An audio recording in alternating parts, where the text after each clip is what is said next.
What's up, everybody? It's me, Joey P. Joe Pizzapia, back with another waiver wire video here on FantasyPros MLB. Yeah, it's week 6, and the theme this week is second chances. That's right. You've got a second chance to pick up a closer I told you should have picked up last week, and he's still floating out there. Plus, there's two guys at the top of this list that are getting maybe a second or even third chance right now, and so far their Aprils have been spectacular, but they're still somehow floating on the waiver wire, and I want you to pick them up. But before we do, I want you to drop a comment below, subscribe to the FantasyPros MLB channel, and just like that, you might be able to win this Trophy Smack Ultimate Fantasy Baseball Championship belt. That's right, we're giving this away to one of our lucky watchers. Again, subscribe to the channel, drop your comment below, and ring the bell till it goes ding for notifications. You know, every time a piece of content drops here on the channel, and join us for leading off every single Monday through Friday. All right, everybody, let's get after it. Here are the waiver wire pickups for Week 6 in Major League Baseball. Let's start things out with a second chance for Jo Adell, outfielder for the Los Angeles Angels of Anaheim, rostered in 48% of leagues, and nobody might be hotter than Jo Adell right now over the last week or so. 4 homers on the year over 22 games, 5 steals, and hitting .321. Jo Adell has been a revelation for the Angels, who have been very much in need of somebody to complement Mike Trout this year with Shohei Ohtani being gone. We've been waiting for this guy for quite some time, and maybe it's hard to remember he is just 25 years old, so maybe we've just been impatient when it comes to Jo Adell, but you can't ignore the pace that he's on. Even if he settles down with that batting average somewhere in that 250 range, as long as he continues to give you power and speed, you can continue to play Jo Adell in your lineup. So pick him up right now. Again, he is rostered in about half of leagues currently. That means he is available in half, so add him to your roster today. Speaking of second chances, how about giving Erick Fedde a second chance? Starting pitcher for the Chicago White Sox, rostered right now in about 60% of leagues. Fedde has been unbelievable for the White Sox, who have not had a lot to get excited about. So far in the year, over 34 innings, he has 39 strikeouts, just 9 walks, a 1.07 whip, and a 2.60 ERA.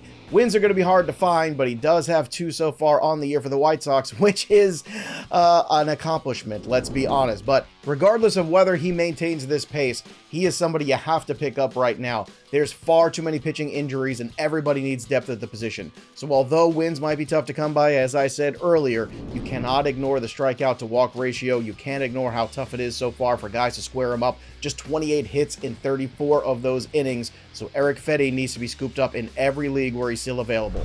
Next on our list is Jameson Taillon of the Chicago Cubs. He is rostered in about 55% of leagues currently. Now, Jameson Taillon is a pitcher that has had an up and down career. However, if you go back and check out 2023 stats, the 4.84 ERA might make you want to run for the hills. However, over 18 innings so far this year, and a healthy version of Jameson Taillon, 9 strikeouts, 3 walks, a 1.50 ERA, and a .94 whip. Now that strikeout rate should come around a little bit closer to his career average, which again is not world-beating, but pretty close to about 8.5 per 9, which is okay and sustainable as long as we can keep those hits down and, more importantly, those walks down. The walk rate is the most important thing to watch for here. If he can maintain that and continue the pace that he's at right now, Jameson Taillon could at least be a spot starter for you in mixed leagues, and a guy that you might even throw out there in certain matchups as you're setting your lineup. So Jameson Taillon might not win you a championship, but can he get you through some of these pitching injuries? I think he can, so scoop him up right now because he's out there in half of leagues. Next, we're going to talk about not one, but 2 Colorado Rocky outfielders. Let's start with Brenton Doyle, rostered in 52% of leagues currently.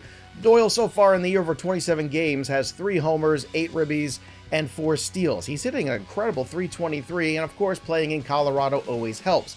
However, the one thing to keep in mind with Brenton Doyle is he does strike out a fair amount. 31 strikeouts in 27 games is not the best, and he only has 6 walks over that span, but he does have 18 runs scored, so hitting towards the top of that lineup is a good thing for Brenton Doyle, and Brenton Doyle is going to continue to play every day, especially with Nolan Jones on the shelf. So Doyle is a player that if you are in head-to-head points leagues where strikeouts hurt you, you might want to consider being careful when you start him, but if you are in regular old season-long roto, he has power, he has speed, and so far he's hitting for batting average too, so Brenton Doyle can be a very useful piece, so add this 25-year-old outfielder. Speaking of young Rockies outfielders, let's talk about the guy who just got the call-up when Nolan Jones went on the IL. It's Jordan Beck of the Rockies, and he is rostered in just 20% of leagues currently. So Jordan Beck is a player Welsh and I have been talking about on the channel for weeks now. In fact, after the first week of AAA baseball, Welsh was demanding that people start to stash him in very deep formats. If you did, this is an easy one for you. You already loving life. But if you hadn't, and you're like the 80% of the rest of us, take a look at Jordan Beck's stats. He is slash 307 with a 405 OBP and a 595 slugging percentage with 5 homers and 5 stolen bases over 120 plate appearances this season with Albuquerque. Now look, that is the PCL, so you have to take those numbers with a grain of salt. But at least in the interim, Jordan Beck should see some playing time with Nolan Jones on the shelf. The question is, does he get sent back down when Jones returns? Probably he does, but you never know. The Rockies are an organization that needs to learn to look to the future, and Jordan Beck is certainly that guy. So add him today, at least to speculate, and if he continues to hit, he might stay in your lineup and the Rockies lineup as well. And last but not least, a guy we're dragging over from last week's list into this week's, it's Hector Neris of the Chicago Cubs, rostered in just 44% of leagues. What's going on here? This is the guy who's getting saves. He just secured his 4th save just yesterday as of recording this video, and Hector Neris is a guy that's going to get these opportunities probably for the remainder or the foreseeable future. So why haven't you added him yet? I don't know. You tell me. Yeah, I get it. He has 11 walks and just 10 strikeouts. That's a little comical. But still, saves are saves are saves. A very bright philosopher once said that. And if you're looking for saves, Hector Neris can help you in this category. Is he a long-term solution for the Cubs? Maybe not, but he's a short-term solution for that category. So if you're in Roto head-to-head formats or in season-long Roto and you need saves, please just add this guy already. You'll deal with the whip. You'll deal with any of the ratio issues he gives you as long as he keeps giving you what? Saves. Because why? Saves are saves are saves. Whatever the heck that means. But they're saves. All right, everybody, those are the names that I'm picking up this week, but I want to hear from you. Who are you picking up for Week 6 that's going to help you into the month of May and the rest of the season? Drop those names below, because remember, when you comment, you might win that championship belt from Trophy Smack. That'll do it for me, Joey P. We'll see you next time, kids.